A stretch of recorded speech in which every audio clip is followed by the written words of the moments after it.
अस्सलामु अलैकुम वरहमतुल्लाहि वबरकातुहू। आज का जो हमारा मौजू है वो है खूब कला। अरबी में इसको खुब्बा, फ़ारसी में शुब्बा, खाकशू, सिंधी में खाकशी और अंग्रेज़ी में इसको सिसिम्ब्रियम सीड्स कहते हैं। तारुफ जो है खूब कला ऐसा पौधा है जो खुद ब खुद उगता है। इसी के बीज को निकाल के है ना खूब कला के शक्ल में इस्तेमाल करते हैं। जो निहायत छोटा होता है पौधा, इसका थोड़ा सा लंबा होता है।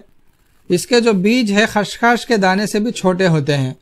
इसका पौधा जो है निस्फ गज से लेके 1 गज तक है ना लंबा होता है। ये पत्ते लंबे होते हैं, शाखें बारीक होती हैं। फलियां जो है सरसों की फलियों जैसी होती है लेकिन थोड़ी सी बारीक होती है। इसी के अंदर है ना बीज भरे हुए होते हैं। इन्हीं बीज को दवान इस्तेमाल किया जाता है। जायका इसका फीका है।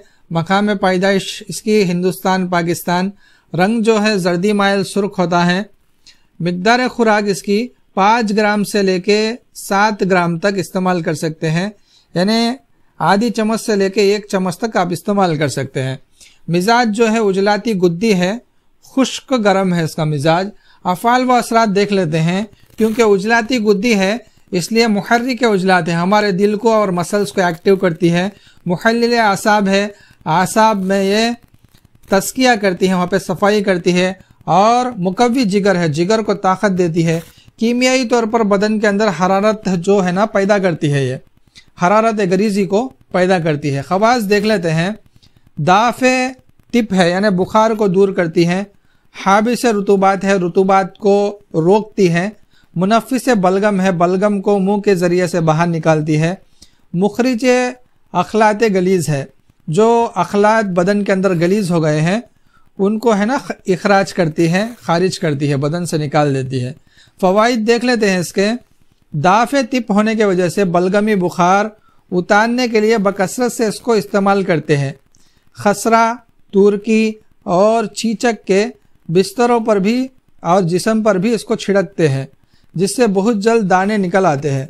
जो small pox, chicken pox, Meselson जिसको बोलते हैं, ये जो बीमारियाँ जिसको माता आना भी बोलते हैं, तो इन बीमारियों के अंदर ये वायरस के बीमारियाँ होते हैं, आसाबी बीमारियाँ होते हैं। तो क्योंकि खुश्क गर्म है इसको बदन पर भी छिड़का जाता है और है ना बिस्तर पर भी इसको छिड़का जाता है, जिससे है ना बदन से फ़ौरन दाने निकल आते हैं और मर्ज़ है ना जल्दी ठीक हो जाता है। इसके अलावा दिक्कुल अतफ़ाल यानी बच्चों का जो टीबी है उसमें है ना बहुत अच्छी दवा है। इसके इस्तेमाल से बच्चों का सोकड़ा और इसी तरह बच्चों के सीने के अमराज दूर हो जाते हैं। इसके अलावा क्योंकि यह मुनफ़िस बलगम है, बलगम को मुंह के ज़रिए से इखराज करती है, इस वजह से जो पुराने और मुज़मिन बीमारियां हैं, बलगमी बीमारियां, उनमें इसको कसरत से इस्तेमाल किया जाता है। क्योंकि यह हाबिस रुतूबात है, रुतूबात को रोकती है, इसलिए दस्त और बल्कि हैज़ा के लिए भी इसका जोशांदा यानी इसको उबाल कर पिलाने से फ़ौरन है ना दस्त भी बंद हो जाते हैं, इसी तरह हैज़ा भी है ना बंद हो जाता है। मैदे और अमा को बहुत ज़्यादा ये ताकत देती है। हमारा जो खाने वाली अंतड़ी का सिस्टम है उसको बहुत ज़्यादा ताकत देती है।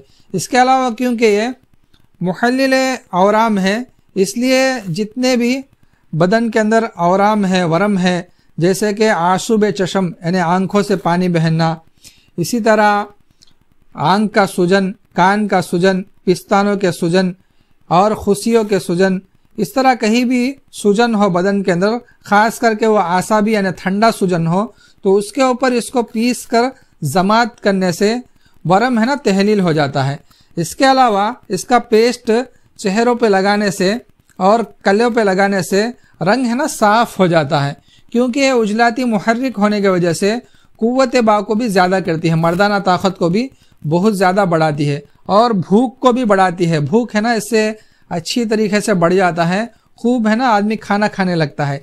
इसके अलावा रिया को तहलील करती है, यानी जो हवा है हमारे बदन के अंदर रुक जाती है बदन के अंदर, उसको भी तहलील करके बदन से निकाल देती है। रहम के अंदर औरतों के जो बच्चेदानी है उसके अंदर जो मादे रुके हुए हैं जिसको फुजलात बोलते हैं, उसको है ना बदन से खारिज कर देती है और बच्चा कबूल करने के लिए, हमल उठाने के लिए औरत को तैयार कर देती है, रेडी कर देती है। इसका जो नुकसान है, इसको ज़्यादा मिकदार में इस्तेमाल किया जाए तो सर में दर्द पैदा होता है, तो इसलिए इसको ज़्यादा मिकदार में इस्तेमाल नहीं करना चाहिए। ये एक नुस्खा है, अब जितने बीमारियां बोली गई है उन सब में है ना बहुत अच्छा फ़ायदा देता है। नोट फरमा ले, गुल बनफशा लेना है 6 ग्राम, मुनक्का लेना है 10 दाने, अंजीर लेने हैं 2 दाने यानी 2 अंजीर लेने हैं, उन्नाब है जो बेर की शक्ल में लाल सुर्ख होता है तो ये लेने हैं 5 दाने, 5 पीसेस लेने हैं। खूब कला के बीज लेने हैं 6 ग्राम और इसी तरह लौंग लेने हैं 2 ग्राम। ये तमाम चीज़ों को आप है ना पानी में डाल दे, इतना पानी डाले कि है ना ये तमाम चीज़ें डूब जाए और पानी 1 उंगल ऊपर आ जाए। तो 1 रात पड़े रहने दे, सुबह में इसको 2-3 उबाल देकर छान ले। इसमें से है ना 50 ml लेना है, 50 ग्राम लेके सुबह दोपहर शाम आप इस्तेमाल करने से चीचक की बीमारी और इसी तरह खसरे की बीमारी यानी chicken pox, small pox, Meselson, दस्त लगना, इसी तरह मोशंस होना, छींक के बुखार आना और इसी तरह बलगमी बुखार, बलगमी खांसी, तमाम अमराज में जितने भी अब बोले गए हैं वो तमाम अमराज जल्द से जल्द है ना तहलील होकर बदन से निकल जाते हैं। तो ये है खूब कला के फ़ायदे। हमारे इस चैनल को सब्सक्राइब करें और दूसरों तक पहुंचाए। ये जो जोशांदा बताया गया है सिर्फ 1 दिन के वास्ते है, दूसरे दिन फिर नया बनाना पड़ेगा। अस्सलाम वालेकुम।